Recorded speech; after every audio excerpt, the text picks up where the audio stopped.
తాకట్లో ఉన్న మీ బంగారాన్ని విడిపించి ఆ రోజు ఆన్లైన్ రేటుకి కొంటాం. Sharma gold company. అక్రమ సంబంధాలు క్షణికావేశలు.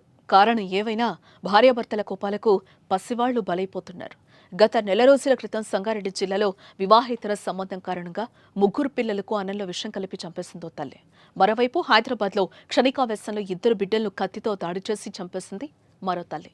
తాజాగా భార్య ప్రవర్తనతో విసుగు చెందిన భర్త తన ఇద్దరు పిల్లలకు ఉరేసి చంపేశాడు.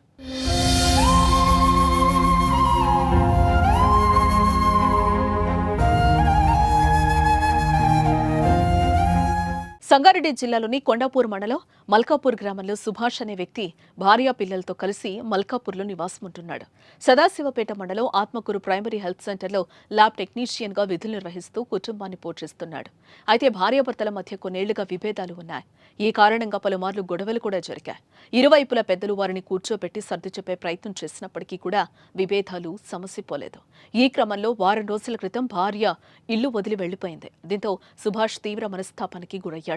భార్య ప్రవర్తనతో విసుగెత్తిన అతడు ఆత్మహత్య చేసుకోవాలని నిర్ణయించుకున్నాడు. అనుకున్న ప్రకారం ముందు తన ఇద్దరు పిల్లలు, కొడుకు మరియం, కూతురు ఆరాధ్యకు ఉరివేసి హత్య చేశాడు.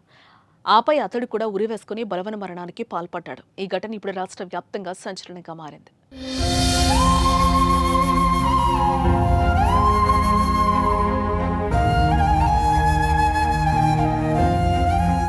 మరోపక్క మృతుడు సుభాష్ రాసిన సూసైడ్ నోట్ లభించింది. భార్య ప్రవర్తన నచ్చకే ఆత్మహత్య చేసుకుంటున్నట్లు లేఖలో తెలిపాడు. అయితే సుభాష్ 3 రోజుల క్రితమే ఆత్మహత్య చేసుకున్నట్లుగా తెలుస్తోంది.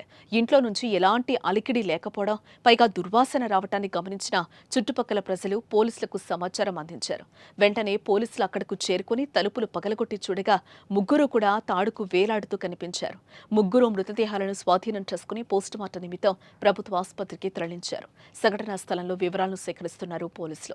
సుభాష్ భార్య ఎక్కడికి వెళ్లిందనే విషయంలో క్లారిటీ రాలేదు. భార్యాభర్తల మధ్య విభేదాల కారణంగా సుభాష్ తన ఇద్దరు పిల్లలను చంపి తాను ఆత్మహత్య చేసుకున్నట్లు తెలుస్తోంది. దీనిపై విచారణ చేస్తున్న పోలీసులు త్వరలోనే పూర్తి విషయాలు వెల్లడిస్తామని అంటున్నారు.